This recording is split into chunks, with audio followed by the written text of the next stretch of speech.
The death of Lisa McPherson was a watershed moment in the history of the Church of Scientology.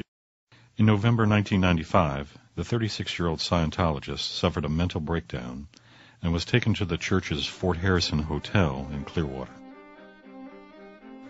Scientology staffers kept her in isolation as they tried to nurse her back to health, but she died after 17 days. The tragedy resulted in a criminal investigation, a lawsuit, and worldwide attention. It also became a thorn in the side of Scientology's young leader, David Miscavige. During most of his career, Marty Rathbun was one of Miscavige's top lieutenants. He says the case marked a turning point for Miscavige.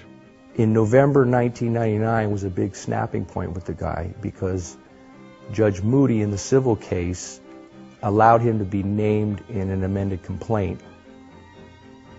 That was like the explosion of all explosions, that he was now potentially going to get deposed and be embroiled, and his name would be embroiled in that litigation. And I don't think he ever recovered from that, quite frankly. I mean, the guy was a deteriorating spiral from that point forward. He became progressively more antagonistic, violent, irrational.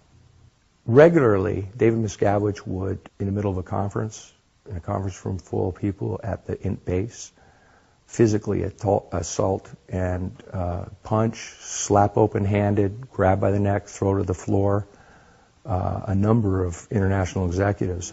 Mark Yeager. In the 2000s, I probably saw him get beat up pretty severely half a dozen to a dozen times. Ray Midoff, he would regularly hit this guy open-handed upside the head real hard and jar him.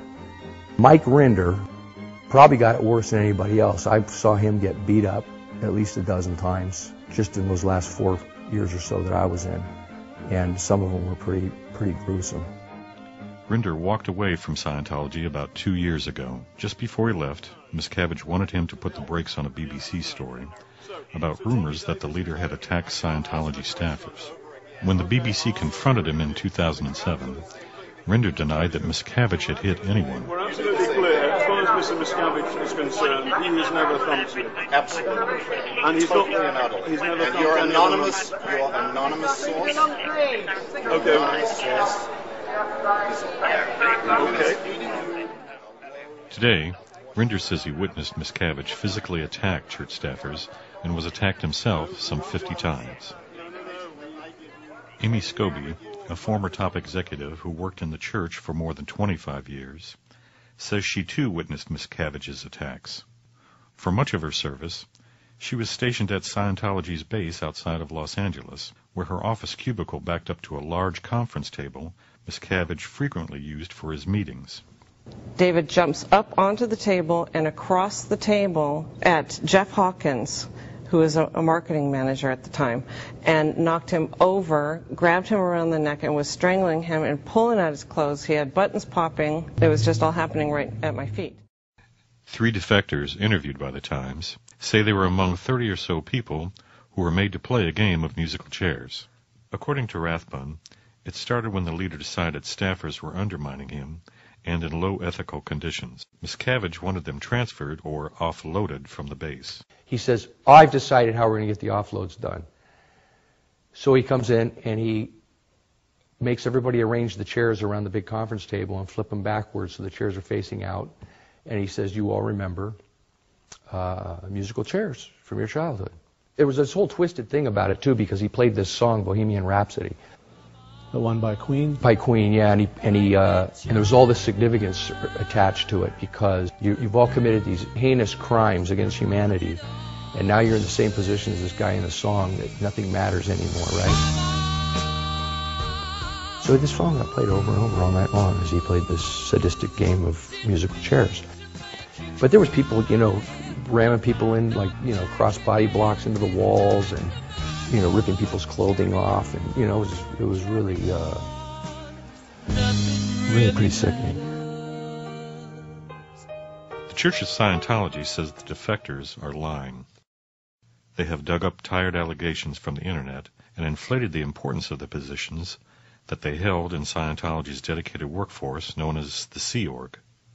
They say it was the defectors who physically abused staff members, and when Miscavige found out, he put a stop to it and demoted them. Many of those interviewed for this story say they still believe in the principles of Scientology, but cannot maintain membership in the church under the rules of Scientology. I couldn't get beyond the fact that I observed what I observed, and I will not change that.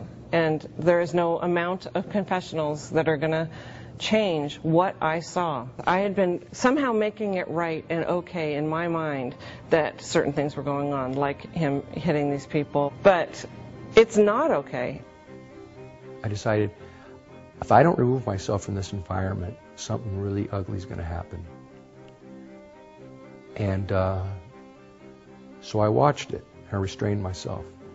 And then we all went back up to the SP hall, except I slipped out to the side into the bushes, went and retrieved my motorcycle, and wheeled it down the hill, got it over by the back gate. As a car went out, and before the gate closed, I gunned it and headed off down the road. And that's the last I saw of the int base.